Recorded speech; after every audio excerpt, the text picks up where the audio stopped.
CM news, आपल्या बातम्या आपलं चॅनेल।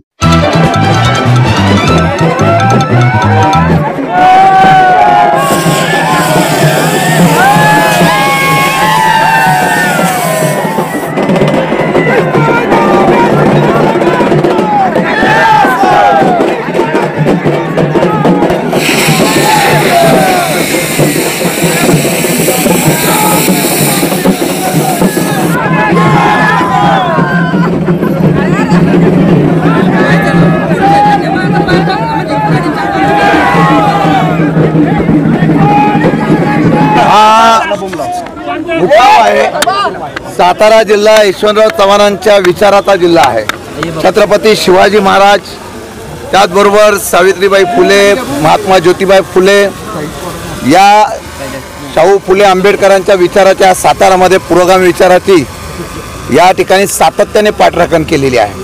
ज्यावेळेला माझ्यासारख्या कार्यकर्त्याला या ठिकाणी संधी दिली आहे, हा प्रथमतः साताऱ्यामध्ये प्रवेश होत असताना हा उत्साह हा तरुणांचा आहे, सामान्य शेतकऱ्यांचा आणि सातारकरांचा आहे। आणि हा उत्साहाचं प्रतीक एकच आहे की लोकांच्या मनामध्ये आहे त्यात प्रत्यक्ष आपल्याला पाहायला मिळत आहे। हे उत्स्फूर्त प्रतिसाद एवढ्यासाठी आहे आणि हा प्रतिसादाबद्दल मी माझ्या सर्व आलेल्या सर्व कार्यकर्ते जनतेचा मनापासून आभार व्यक्त करतो। आणि मला खात्री आहे की पवारसाहेबांच्या महाविकास आघाडीच्या माध्यमातून उद्धव ठाकरेजी असतील, राहुलजी गांधी असतील, या सर्वांच्या माध्यमातून सातारा जिल्हा परत एकदा इतिहास घडवेल आणि चव्हाण साहेबांचा, पवार साहेबांचा सातारा जिल्हा अबाधित राहील असा विश्वास आहे। तुमची या निवडणुकीची स्ट्रॅटेजी काय असेल? माझी निवडणुकीची स्ट्रॅटेजी सामान्य लोकहित माझी स्ट्रॅटेजी असेल।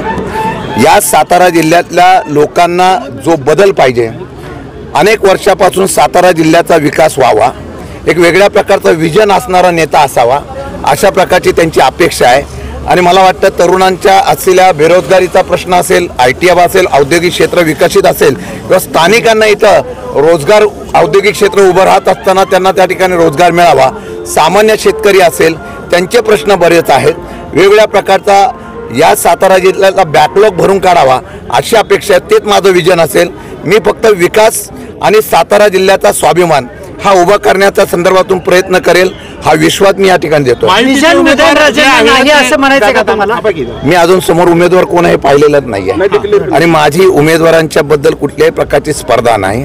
माझी स्पर्धा जी आहे तत्वाची आहे, महाराष्ट्राच्या स्वाभिमानाची आहे आणि त्यामुळे मी या लढाईमध्ये त्या पद्धतीने पवार साहेबांचा आदेश आल्यानंतर मी तत्काळ या निवडणुकीला उतरलेलो आहे। परिणामाचा विचार मी कधीही केला नाही।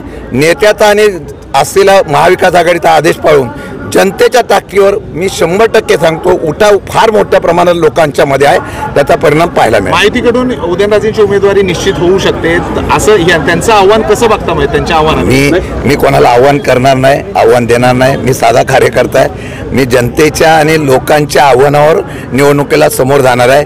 शेवटी जिल्ह्यातले सगळे आम्ही लोक आहोत। निवडणुकीच्या राजकारणामध्ये हा आरोप प्रत्यारोप होत असतात, परंतु निवडणूक ही ज्या तत्वातून ज्या मुद्द्यातून करायची त्या मुद्द्याला घेऊनच मी पुढे जाणार। मराठा आरक्षणाच्या अनुषंगाने जरांगे पाटलांनी उठवलेलं वादळ हे तुमच्या पत्त्यावर पडू शकतं का?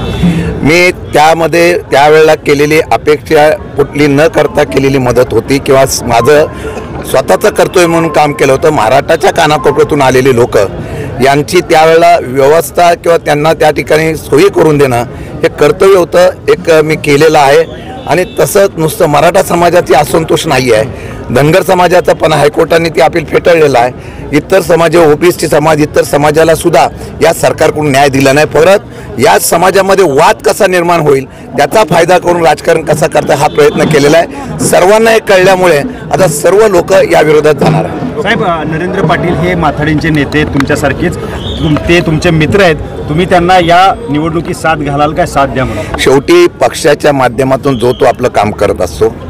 मी त्या ठिकाणी काल स्वर्गवासी अण्णासाहेब पाटील यांच्या पुतळ्याला त्या ठिकाणी वंदन केलं, त्यावेळेला त्यांनी माझा सत्कार केलेला आहे। आपण भविष्य काळामध्ये चालताना विचार आणि तत्व याच्या माध्यमातून जात असतो। लोकशाहीच्या माध्यमातून प्रत्येकाला त्यांचा पक्षाचा काम करण्याचा अधिकार आहे। त्यांना वाटलं तर त्यांनी निश्चितपणाने मला मदत करावी, त्यांच्या मदतीचा मी स्वीकार करेल आणि तो निर्णय त्यांचा आहे। त्या पद्धतीने तो निर्णय घेतील, त्याच्यावर मी जबरदस्ती किंवा कुठला लादण्याचा प्रयत्न करणार नाही. धन्यवाद.